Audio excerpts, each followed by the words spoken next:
TOPS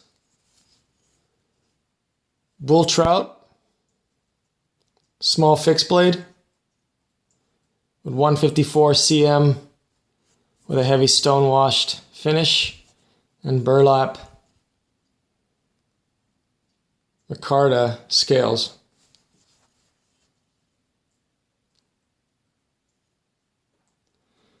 This is one of TOPS.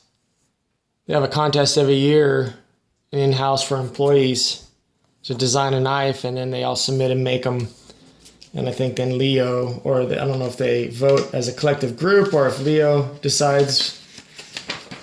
But this was, I think, either last year or the year before. Martin Murillo. He's a shipping manager and avid fisherman. The knife averages be around 109. It's 119 at DLT and Knife Center, excuse me. And then Amazon had it for 100. Chicago Knife Works had it for 92, but I think you had to pay for shipping. I don't remember. 154 cm, great steel. It's not CPM 154, but it's just regular 154, which has been a great knife steel for a long, long time. Holds a great edge, good stainless qualities. 6.12 inches overall length, blades 2.75, and the cutting edge is 2.50. Ever since I saw this knife, I think it was at one of the shot shows or blade shows when they introduced it, and then GP Knives had a pretty quick overview on it that they put out. I've watched it about 50 times. I'm just getting around to getting it now. I just love this blade shape. It reminds me of my Viper Fortis, with the big belly on there. And I love the knives in this category that have this one. Obviously, the blade is making the choil. And I noticed, I was watching on the video, if you can see right here, the edge has been radiused back. I don't know if the camera's going to pick that up. But watching Tyler's video and on the original ones, this just came straight down. So I'm assuming some people got cut on that, or they were getting poked a little bit. And, you can't really hurt yourself on it right now. Obviously, it's more of a choil or guard than, say, the Bradford. But I just love this style where you incorporate it right into the smaller knife, right into, your dominant grip. It just reminds me of, say, like the Native 5. And the little Native, which I have big hands, and I enjoy that grip. It's just natural for me when I'm breaking down boxes or, cutting other media. So in this price range, obviously this is the carbon fiber version with the M390. This is close to $200, but around the $100 range, this is I think 120 or 129. I did a video on this White River. This is a great option for a very similar size blade. This is in S35VN, which is, some would consider an upgrade. The powder metal energy steel. This is probably still my favorite knife in this size category, in a stainless. Then I have the other Beckers that I've been doing videos on, the cold steels that I have, the Pendleton Hunters, and the other smaller knives that I have from Cold Steel. So this is the 11. I think I just did a video recently of the 16 that I added the Zula scales to. But you can see, they're all in that category. The smaller blade. This has actually got the smallest blade out of all of them, and it's the shortest overall. So the sheath is well made. Obviously it's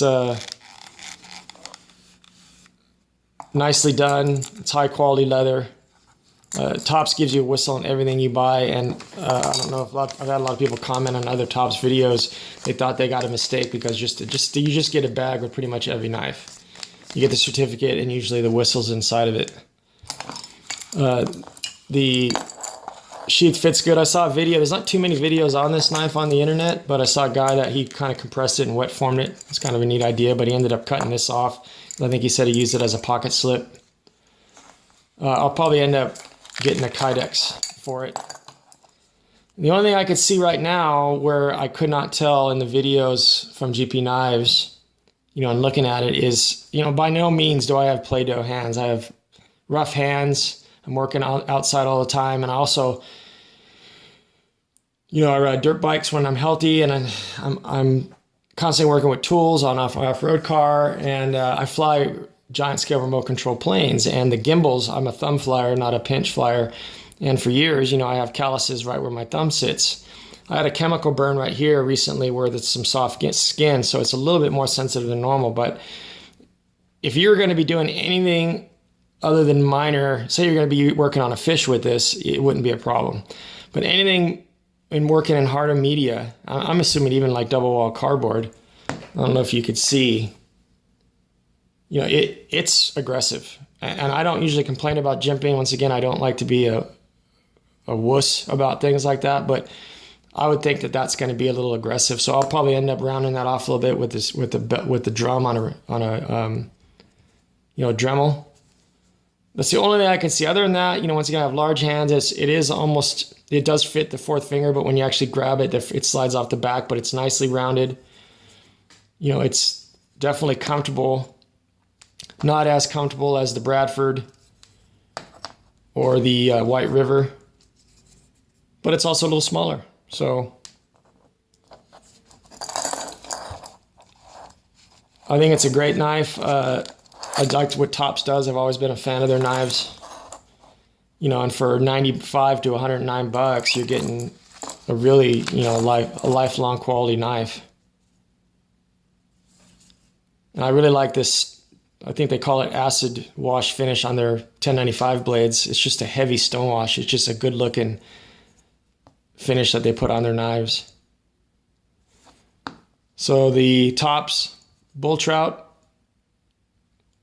designed in-house with 154 cm and burlap micarta scales.